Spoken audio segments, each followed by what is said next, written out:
extensión de una quemadura. El primero de ellos es el método Lund-Brother.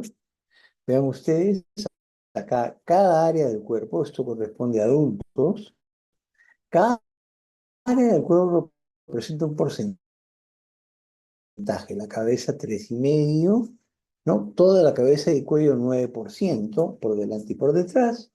El tórax anterior 13, tórax posterior 13, y así, región glútea 2%, abdomen 5%, podemos ver 4% muslos anteriores, 4% muslos posteriores, y así vamos nosotros y podemos tener un estimado del área.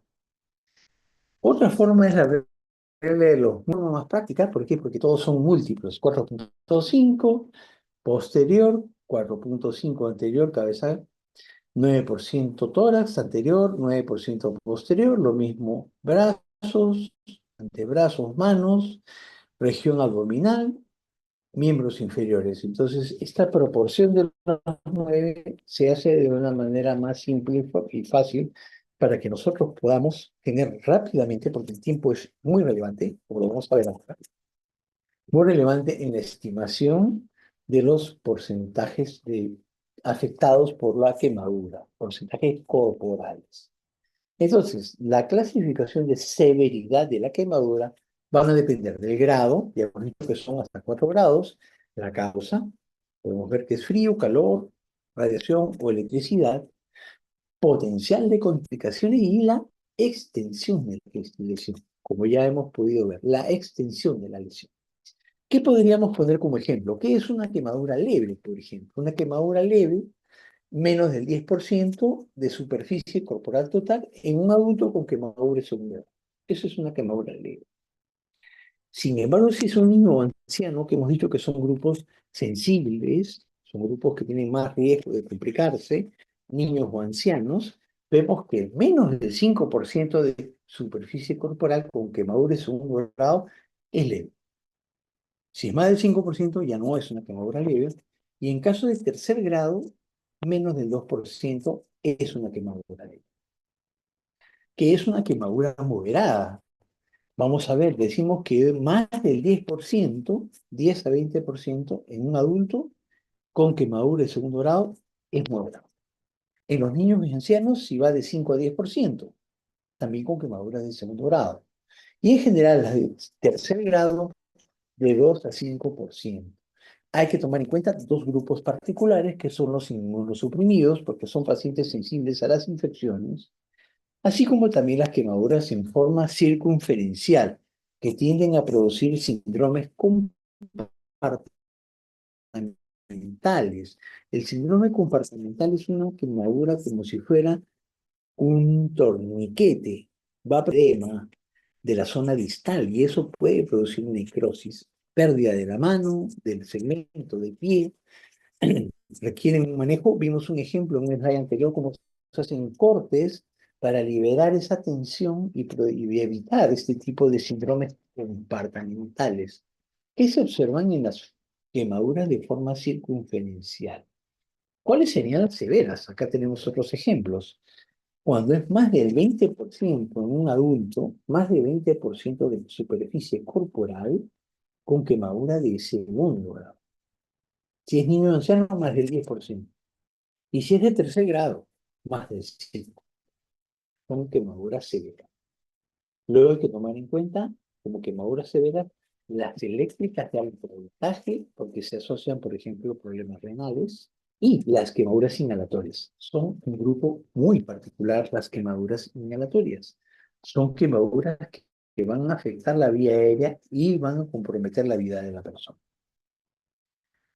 Quemaduras simples, vamos a llamarles así, que no debería preocuparnos mayormente, son las de primer grado, son las de adultos con menos del 10%, que de segundo grado, o menos del 5% en niños o ancianos, también de segundo grado, o menos del 2% cuando son quemaduras de tercer grado.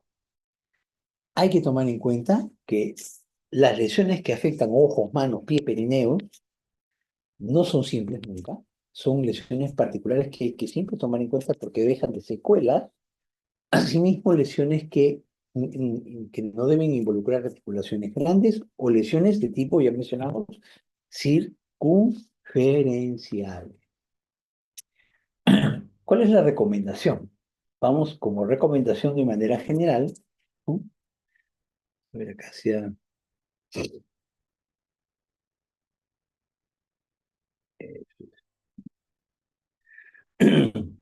como recomendación de manera general podemos ver que cualquier quemadura que destruya la capa superficial de la piel o afecte más del 1% de superficie corporal, siempre debe ser examinado por un médico, ¿no? Como una recomendación. Algunas referencias, y esto corresponde a la primera parte de esta clase introductoria del día de hoy. Damos un espacio para las preguntas y un pequeño break para pasar luego a la segunda parte de la clase. ¿Eh? Muy bien, Doctor, dígame. buen día. Tenía una consulta. Cuando uno diferencia un grado 3 de un 4, tengo entendido que la ampolla me diferencia del uno y el 2, ¿no? Pero del 3 y el 4, ¿cómo yo podría decir que ha afectado hueso? ¿O es porque está expuesto? ¿O tengo que hacer una prueba de imagen? Tiene que hacer unidad clínica. Unidad clínica. Diagnóstico, unidad clínica. Un solo síntoma o un solo signo difícilmente hace diagnóstico. A veces en medicina nosotros hablamos de los signos patognomónicos, ¿no? Eso antes, bueno, antes se hablaba de eso, ¿no? Entonces, no sé si ya alguien les ha hablado de los signos patognomónicos, que son lesiones que son tan típicas de una enfermedad que prácticamente per se la diagnostican. Entonces, pero son casos muy particulares. Por lo general, nosotros no podemos guiarnos de un solo signo o síntoma para hacer un diagnóstico. Tenemos que hacer un clínica, ¿ok? Si la gente ha sido una insolación, difícilmente va a haber una quemadura de tercer grado. Si la gente ha sido agua caliente porque se volteó la olla, raramente va a producir una quemadura de tercer grado. Si la lesión fue por contacto eléctrico, tendríamos que pensar que la lesión sí puede ser grave. Y si queremos buscar los signos externos, básicamente recuerden, las lesiones de segundo grado todavía preservan de alguna manera la sensibilidad. Entonces, cuando hay dolor al tacto, eso es un buen síntoma. Cuando no hay dolor al tacto, eso es un mal síntoma que nos puede indicar que la lesión es profunda. Hay otro criterio también que tomar en cuenta, que es la evolución. Cuando las lesiones son profundas, esta afección se va desarrollando con el paso del tiempo. Y a veces lo que inicialmente nos parece que no fuera tan grave, con el paso del tiempo se va haciendo más grave. El manejo inicial general del paciente, como lo vamos a ver en la clase a continuación, también es crítico, porque va a afectar la evolución de la lesión y puede empeorarla. Si no hay una hidratación adecuada del paciente, después de una quemadura severa, las lesiones se pueden agravar. Entonces, hay que tomar varios criterios para poder estimar.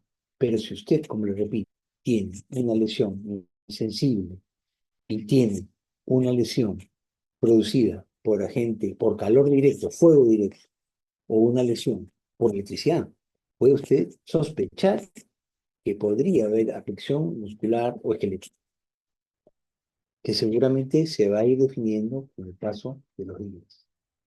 ¿Ok?